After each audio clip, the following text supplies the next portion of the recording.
Let me recap just for a minute of last Sunday.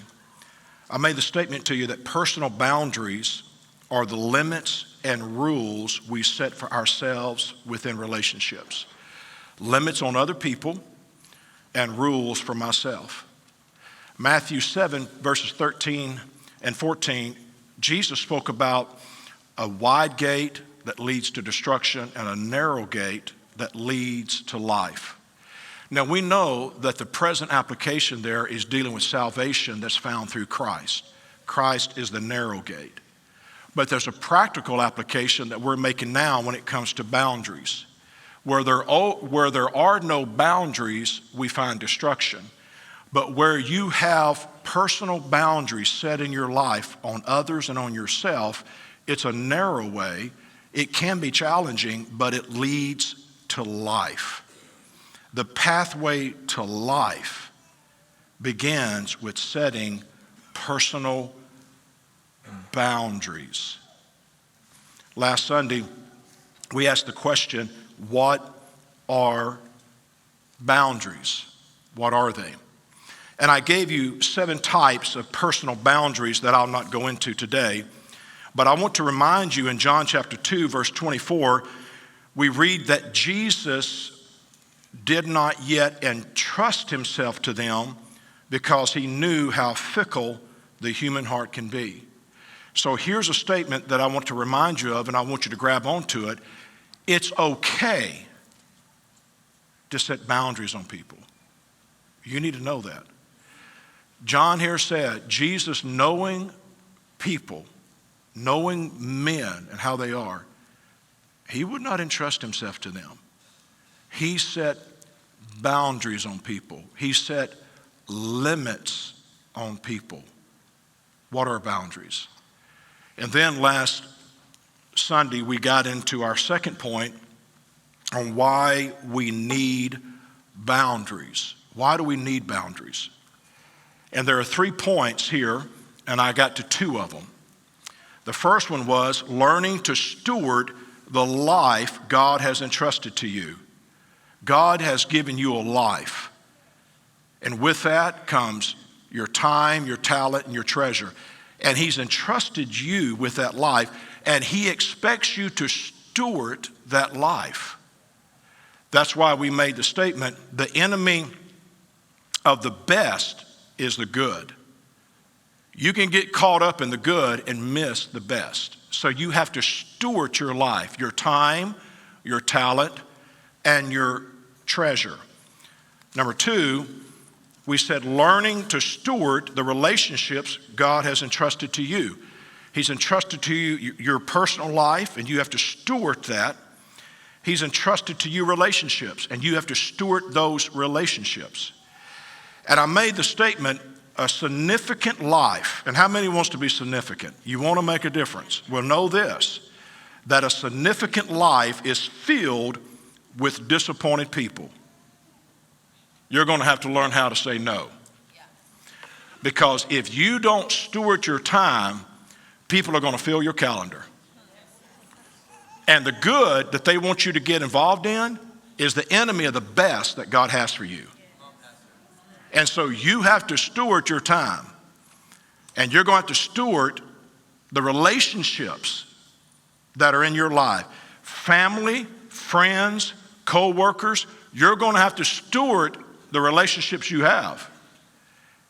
And you've got to know, if you study men and women that are successful in life, and they're significant people, they're making a difference, you're going to find that littered throughout their history, littered throughout their past, littered throughout their life are disappointed people that they had to look at and respectfully say no.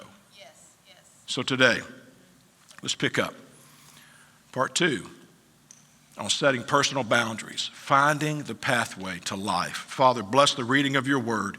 Holy Spirit, let there be revelatory knowledge today and insight. We prayed in Jesus' name, and everybody said amen.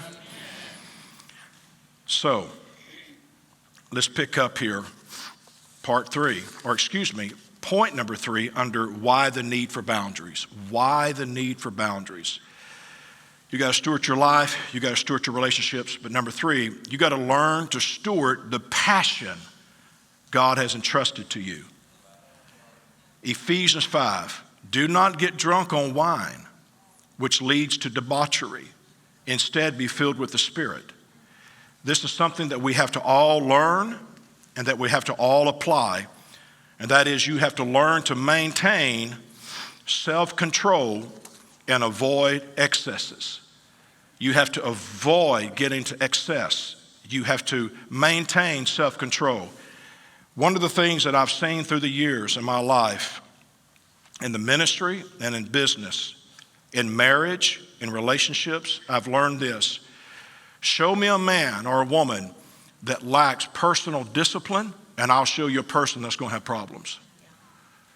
Show me someone that hasn't learned how to maintain self-control, to control their emotions, to control their feelings, to control their passion, and I'll show you a person that's going to have problems. Proverbs talks about a man that has no self-control is like a city whose walls are down. The enemy can come in and do as he pleases with you.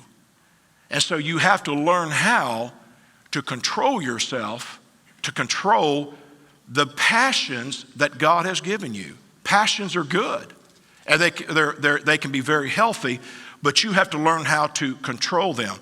You have to understand that excess leads to perversion. If you get into excess, and I don't care what it is, in any area of your life, if you get into excess and you get out of control, it's going to lead you to perversion. And you've got to be careful with that. You've got to learn how to live within the lines. You've got to learn how to live within boundaries. And this is something in today's culture that we don't want to hear. If it feels good, we want to do it. Right. We want more of it. But you've got to understand that excess, the lack of self-control, the lack of boundaries is what's killing our society. When I go in public and I see a child that is out of control, that's just, and we've all witnessed it, where a child is just out of control, and the parent won't be the adult and bring boundaries to that child's life, it's so heartbreaking. Because I've learned that when a child is able to disrespect a parent, they're going to disrespect a teacher, they're going to disrespect a police officer, they're going to disrespect God. And that's how it works. And you got to start early with children, setting boundaries on them. And let me give you a revelation. For those of you that are probably new at raising children, children want you to set boundaries on them. Children want you to make them feel secure and safe. Where there are no boundaries and there's no limitations and just it's wide open, as Jesus said, it leads to destruction. And those babies, they get so frustrated because there's no one there to tell them where the boundaries are. They want you to set them in place. They want you to put boundaries on them. They feel safe and secure. How many times did I go to my babies and say, now listen, you know what you did was wrong and you know what the consequences are. And I'm going to give you 1 lick, 2 lick, 3 licks. And then I'd pray with them and I would discipline them. And then I'd leave the room and they could do whatever they wanted to do. Scream, holler, throw pillows, whatever. But then I'd go back in there and I'd say, now listen, it's over, it's done. Now let's just put this behind us and move on. And later on, them babies would come up here and get up next to me and they'd get close to me because they felt safe and they felt secure. You know what Paul said? He said, if God doesn't discipline us, then some translations use the word illegitimate, but the raw of that is we're bastards. Where there is no discipline, where there is no boundaries, the Bible says that we're illegitimate children. But because he loves us, he'll put boundaries on us because he's only doing it for our own good. He doesn't want you in the ditch. So he's putting lines there so you'll drive and stay in between the lines. Amen? So listen to me. I say this to you because I love you, but you letting little Susie and little Bobby act like a hooligan, you ain't doing them no favors. You need to snatch them up and take them in private and very godly, righteously apply some discipline to their backside and let them know that you love them and you care about them. Amen? Now, I know that's not the new theology today, but I'm telling you, it's a theology that works. You've got to learn how to set those boundaries. Those babies want you to do it. We've got to learn, boy, we're in a time, we don't hear much preaching on it anymore, but we're in a time when we need to learn how, according to Ephesians here, he said, don't get drunk on wine, which leads to debauchery, but instead be filled with the Spirit. We need to live a Spirit-controlled life. We got people out of control. Their passions and their flesh are just running everywhere. And it's time to rein that mess in. It's time for you and me to be examples in the market, in the workplace, wherever we're at, and to rein that stuff in and to live a Spirit-controlled life. You know, how many of you see these things on Facebook where they've got all these posts now where Karen goes crazy in public? And some of these people, you look at that and you go, my God, what has happened to you? What are you taking? These people are going crazy because they didn't get their French fries in McDonald's. People on the road shooting at each other because you cut somebody off and they're going to pull a gun and shoot at you. Listen, this world is getting out of control. And I believe it's out of control because there were no boundaries placed on them and they were not taught how to rein that thing in and to be Spirit-led instead of driven by their flesh, driven by their passion. I want it now. I want as much as I can get, and you can't stop me. That's what's happening to our society. There have been nobody to stand up and tell them, no, you can't do that. We've got to have boundaries. So listen to me, never place passion ahead of your principles. Never place passion ahead of your principles. I don't care what she looks like. I don't care what he looks like. I don't care how much money they got. I don't care how good they smell. You better cut that out. You cannot put passion ahead of your principles. We've got to get back to, in this world again, of understanding there are covenants that you keep. When I was younger, I'd counsel with people and they'd come in and say, I'm afraid I'm going to have to get a divorce because of immorality or abuse. Now they come in and say, I'm going to get a divorce because they're not happy. That's where I made that statement here a few months ago. What's happiness got to do with marriage? Happiness is not based on, it don't, you knew what I meant. What's happiness got, your marriage is based on covenant, not on you being happy. I'm sorry you're not happy. Well, go find it. And people say, well, we've been married 15 years and I just don't love him anymore. Well, what's that got to do with it? Emotions, how many knows it's like this? Some days you feel like you love him or her, and another day you don't. Emotions, you can't, your marriage is based on covenant. You say, well, I'm not in love anymore. Well, take a weekend trip to Houston and find love again. And come back and straighten yourself up and go back to work and keep your covenant. Well, I'm just not happy. Well, get happy. Happiness is a choice. You get up every morning, you decide, I'm going to be happy today. I don't always get up and I'm happy. But I get up some mornings and just say, you know what, I'm going to be happy today. That's a choice you make. You decide to be happy. Straighten yourself up. And I'm going to tell you, these young people today, they're not hearing that kind of preaching anymore. Everything's driven by feelings and passion. And well, she just, we're just not happy anymore. She don't look as good to me anymore. Or, cut all that out. You took vows on an altar. There was a covenant made, and we've got to teach people to keep your vows and keep that covenant. Amen? But you've got to draw a dividing line. Did you know that the word boundary means something that indicates or fixes a limit or an extent? It's a dividing line. Now listen to me. Living without boundaries is a life spiraling out of control. Yes. Appetite can turn into gluttony, pain can turn into addictions, and sex can turn into perversion. You're spiraling out of control without boundaries. With the broadening of our boundaries comes an increase in the world's destruction. Now listen to me now. With the broadening of our boundaries, there's a time when we set boundaries in the house of God and we taught people. But over time, I've watched it as it's gotten like this, where now I'm not supposed to mention the cross, the blood, discipline, sin, heaven, hell, right, wrong. We've gotten to a place now where there are no absolutes. There are no absolutes. Sin is it's just circumstantial. Whatever you feel is right for you. It's up to private interpretation. Well, that's not what my Bible tells me. There are some absolutes in life. There are some things that are absolutely right and some things that are just absolutely wrong. But we're losing our moral compass in America. We're losing that. And it's a spiral that's downward, and it's wide and it's broad. Now, I want you to listen to me here. 2 Thessalonians chapter 2, verse 7. As you're getting into eschatology and end times, he said, for the mystery of lawlessness is already at work. Only he who now restrains that lawlessness will do so until he is taken out of the way.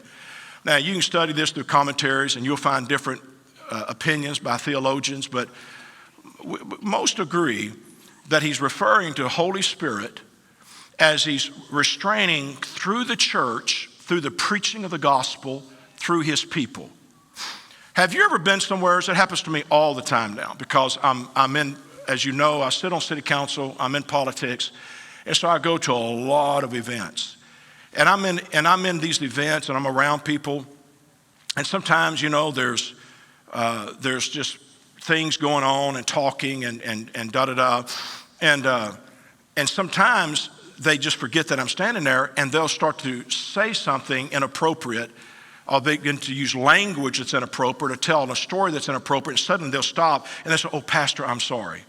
And I just say, hey, I'm fine. I'm there as a council member and I just want them, I'm fine. You don't have to, be who you are.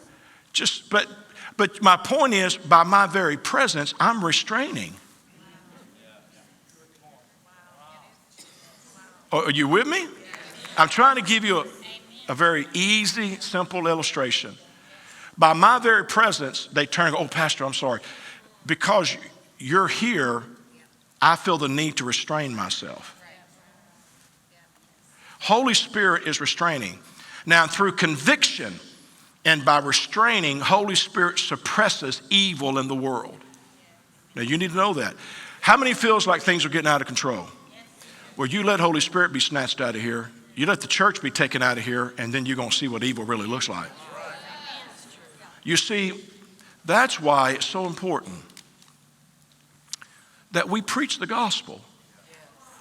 Love will always speak the truth, and truth must always be spoken in love. So we need to speak the truth in love. But by speaking the truth in love, we're actually restraining evil in Beaumont. Do you understand that? That's why I believe as the pulpit gets more and more user-friendly, more compromising, it takes less and less of a stand for righteousness. I see evil in the world rising. It's because we've lost our voice. We've lost our moral compass. We've lost that restraining of the preaching of the gospel that will stand up and speak the truth in love and help people to understand the difference between right and wrong.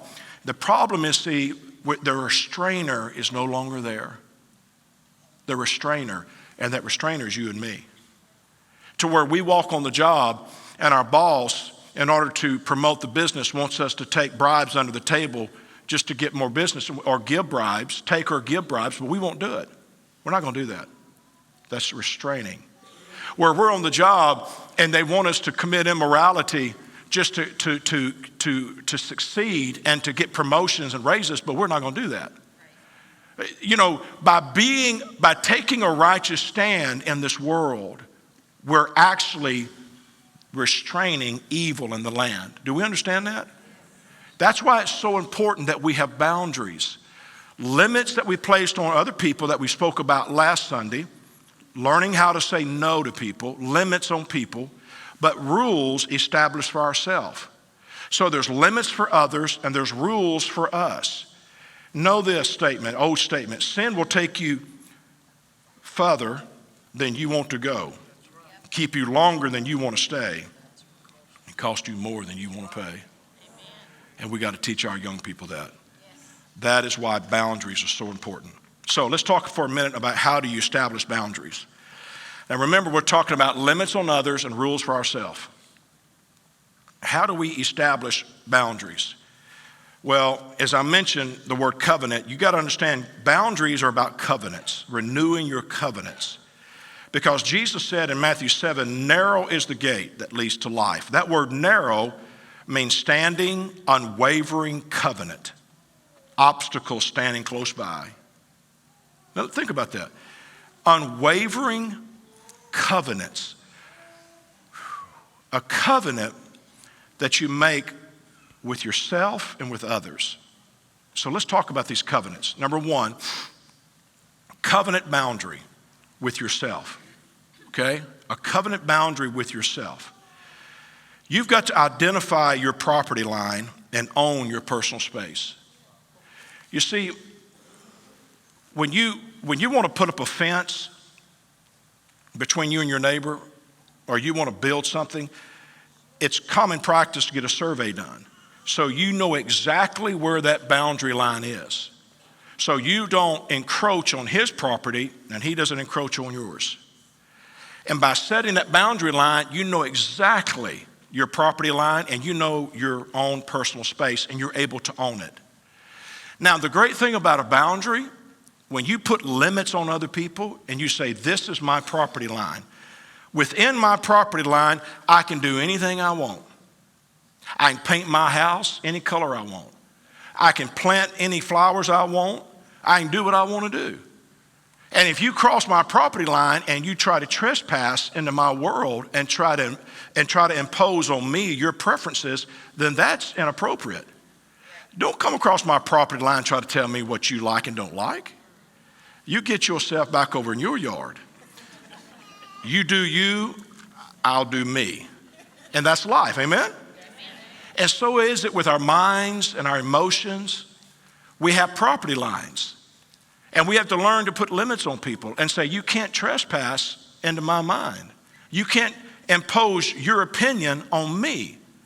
As I've said to you many times, I respect your opinion, but I value mine more. And that's not a statement of being arrogant. And that's something that I want us to start teaching our kids, to think for themselves, to be decisive, to be able to look a world in the face and say, no, I don't agree with you. I have my opinion. I respect yours, but I value mine. And I'm not going to let this culture to shape my thinking. I'm going to come to my own conclusions. So you got to set property lines and own your space. And the great thing about that is once you do that, you have the freedom to be you. Ain't that good? I can be who I want to be. I don't have to be like you. Where there is a duplication, one's unnecessary. So I don't have to be like you. I can be like me. You do you, I'll do me. Ain't that good? Ain't that liberating? Ain't that so freeing up? I can be who God called me to be. I'm fearfully and wonderfully made. There's no identity crisis. I know who I am, so set your boundaries. And within your boundaries, be free. Be free. But that also means that you can't cross over into somebody else's personal space and try to impose your preferences on them, making it their burden. That's legalism. That's religion. When my preference becomes your burden, that's legalism. Cut that out. I don't need to cross over into my neighbor's yard and tell him, I really don't like them pansies. You need to dig them things up and get them out. He'd say, you've lost your mind. Listen, you've got to respect other boundaries also. But there's freedom. Freedom. So, talking about boundaries with yourself. Take care of yourself. Now, here's a statement for you I want you to get. You need to learn to take care of yourself, because if you don't, nobody else will. But here's a statement for you. Take care of yourself and let go of the guilt. Let go of the guilt. You know why we don't put boundaries on people? You know why we don't say no to people? It's because of guilt.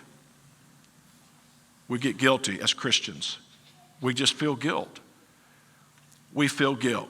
How many of you, well, I'm not even going to go there.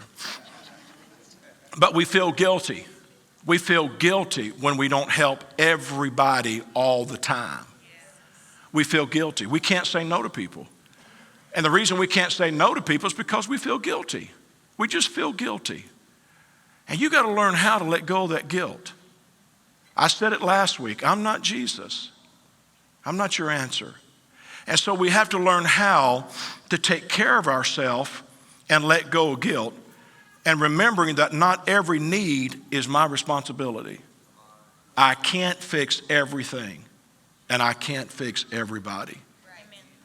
And the older I get, the less unsolicited advice I give.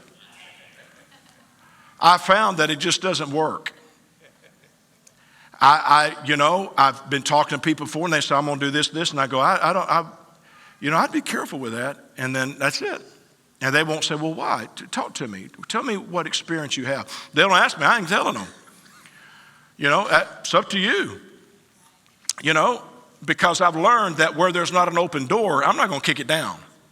And if you want to set your hair on fire, you just go right ahead. But I wouldn't do it. That's going smart, but that's up to you. Amen? So not every need is my responsibility. A covenant boundary with yourself. Take care of yourself and quit feeling guilty because you're not taking care of everybody else. Number 2, second covenant boundary with your relationships. Communicate your boundaries and your needs in a respectful manner. It's okay to tell people, no, I don't do that. And no, it's hard for me. I'm just being honest with you. I'm just telling the truth. It's hard for me now, especially now because I work within the city, I work within the church, and I have to really be disciplined with my time. And I have to be really careful between family and grandkids and all that's going on. I've worked extremely hard to keep this pulpit strong to where you never saw a difference. But in order to do that, sometimes you've got to say no. And you've got to protect your time. And you've got to realize that you've got to put boundaries on relationships. And you've got to communicate those boundaries and say, no, I can't do that Saturday. I'm going to be studying for Sunday morning. I'm studying. I've had people get mad at me for not making certain events, and I said, well, I'm sorry, I was at home. I was preparing for Sunday morning. And they're disappointed. And sometimes they're just plumb angry. But as I said earlier, significant people have, disappointed people littered throughout their life. So you got to put boundaries and do it in a respectful manner. You got to learn to say no. Did you know they say that when you practice something, there's neural pathways in your mind that become stronger. When you first start doing something, it's a little difficult for your mind to comprehend it, but the more you practice, the stronger those pathways become. And so you can learn how to say no to people, putting boundaries on other relationships. You've got to learn how to respectfully say no. You got to maintain the 4 circles of relationship modeled by Jesus. Now, this is something that I saw this years ago. I've heard it for years, that Jesus had 70 disciples. He had 12 disciples. He had 3 disciples, and he only had 1 that hurt his heart. So he had the 70 that would follow him. He had the 12 that he was close to. He had the 3 that he was private with. But only 1 hurt his heart. And so you've got to learn how to follow those 4 circles. You don't open yourself up just to everybody. You don't just tell your secrets to anybody. There may be 12 people that you're held accountable by, and there may be 3 people that you pray with, but there's only 1 person that really gets to hear your heart. You got to figure that out. You've got to understand that you can't just tell your business to everybody. And when somebody tries to get in your personal space and they're trespassing, you just got to stop them. Let me give you an example. Now, there's nobody in here that does this, so everybody just take a deep breath. In my past, in my previous churches, I remember one previous church, I had a lady that would come up to me and say, Pastor, how are you doing? And I say, I'm doing good. And then she'd say, no, how are you doing? I say, well, I'm doing fine. Then she'd take me by the arm and she'd get up my face and say, no, how are you really doing? And I want to say, listen, honey, you're trespassing in my emotional property, and you need to get your hands off of me. If I want to tell you my business, I'll tell you my business. Now, I'm not talking about putting up a facade, which we all do. Oh, I'm fine. I'm not talking about that. I'm talking about when somebody's trying to get into a space that I'm not inviting you into. Are you? And if you're online and you do that, cut that out. You need to stop that. You don't impose yourself on people, whether it's mentally or emotionally or physically. If somebody doesn't like physical contact, well, just don't hug them. You know, there are some people, you don't know what they've been through. Did you know some people don't like to hug because they were sexually abused as a child? And you said, well, they need to work through that. They do, but you need to help them by keeping your hands off of them. Okay. Let's move on before I end up in trouble. Boundaries, circles. Okay, third covenant boundary is with your passion. You got to make a covenant with yourself to take care of yourself. You got to make a covenant with other people to tell them no. And you got to make a covenant with your passion, because that's what that word narrow means, a standing, unwavering covenant. So clarify your values. Identify your weaknesses and build hedges around them. Clarify your values. There's certain things I value. My family, my friends, my church, my parishioners, my anointing, Holy Spirit, my Father's, his favor on my life. I've got some values. And so I'm not going to violate those values for nobody, for nothing. And so you've got to identify your values. You got to identify your weaknesses. And you got to put a hedge around those weaknesses. We're talking about a covenant boundary with your passion. If you have a problem with an addiction, then stay away from it. If you have a problem with a certain issue, stay away from it. Put a hedge around you. I made mention of it last Sunday about hedges, and because I just don't want nobody to ever misunderstand me. So whenever people text me, when a lady texts me and says, you know, she may, and it can be somebody I know and it's very innocent, and they say, listen, I love you.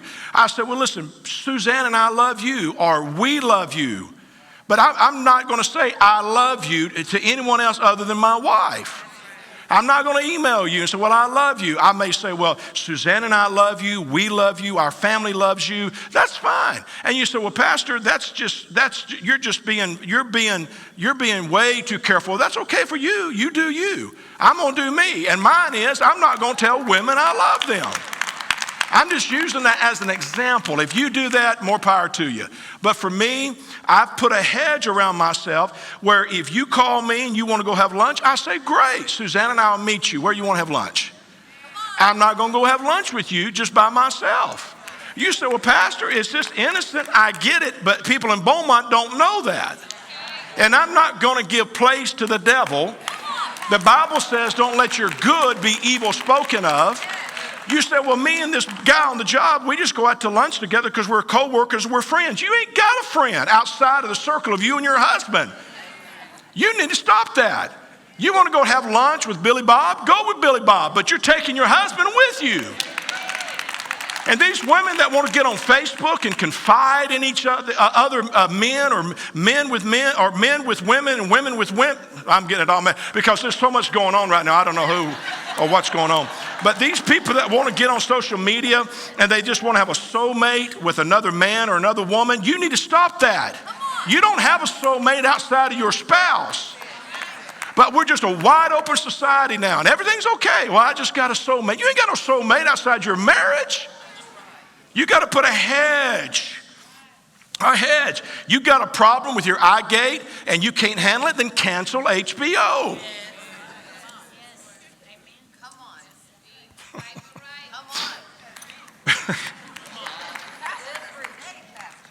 Look, say this and I'll get off of it. Like Joseph, run from your temptation. You think he was running from Potiphar's wife? You think that boy couldn't handle her? Come on. He wasn't running from Potiphar's wife and her threat. He was running from himself and his temptation. That woman lit a fire in the bosom of his belly, and he thought, I'm going to get out of here. And that's what you need to do. Don't think you can handle it. When you think you can handle something is when you're setting yourself up for a fall. Pride goes before a fall. So you need to learn how to handle that by just fleeing from it. Run, not from Potiphar's wife, but from yourself. Get away from that temptation. That's how you deal with temptation. You just flee it. You get away from it. So never place passion ahead of your principle. Don't do it. Okay.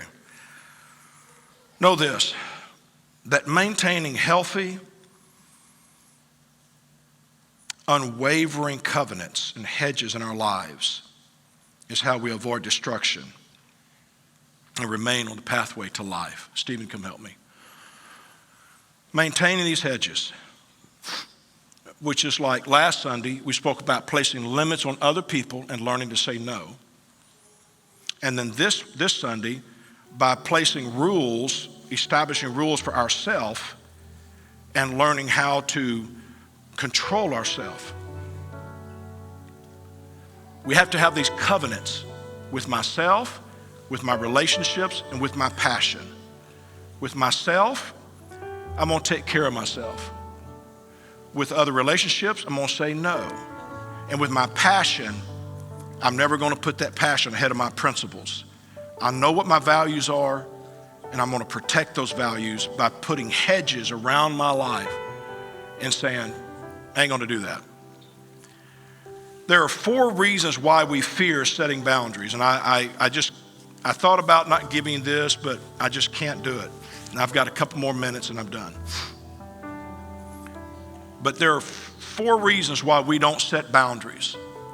Boundaries, limits on others, and rules established for ourselves. 4 reasons. Number 1, fear of rejection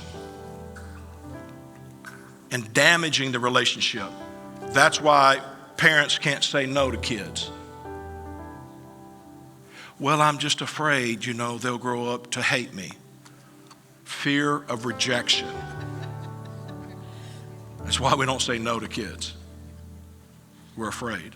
Number 2, fear of confrontation and arousing anger and retaliation as with a spouse.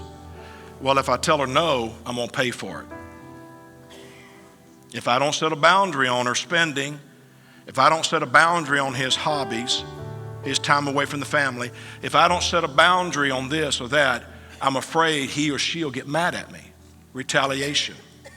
Number 3, fear of hurting people's feelings. Example, friends. You have a friend that takes advantage of you.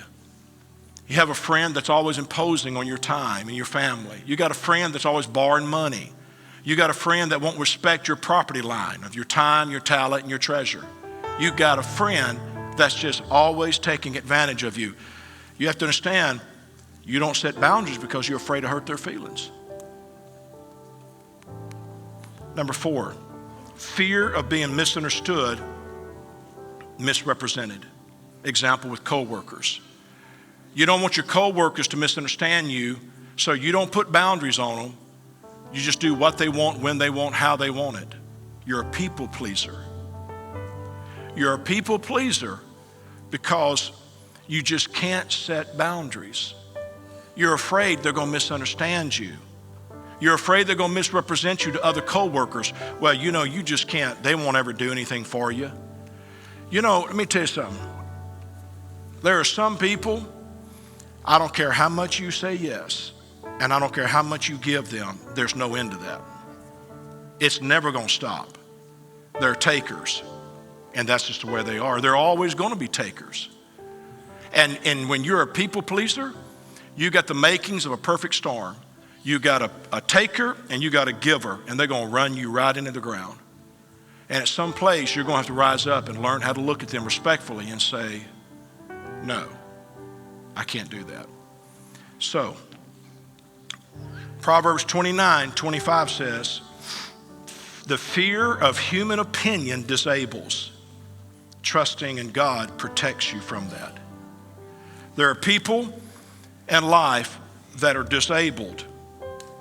There's an emotional, mental, financial, there's a disability there because they just can't say no to people. It disables you. Fear of people's opinion. Well, what are they going to think? Well, what are they going to say? What will they think about me? Fear. It's liberating when you discover your property lines and you own your space. And you say, within these property lines, I can do anything I want to do. And if you come in uninvited, you're trespassing. And I'm telling you to stop it. You can't impose your will on me. Disables you. It disables you. So, personal boundaries are the limits we place on others and the rules we establish for ourselves. And I'm telling you, the pathway to life begins with setting personal boundaries. Jesus said it. Broad is the way where there's no boundaries. It leads to destruction. But narrow is the gate that has boundaries. And it's the pathway to life.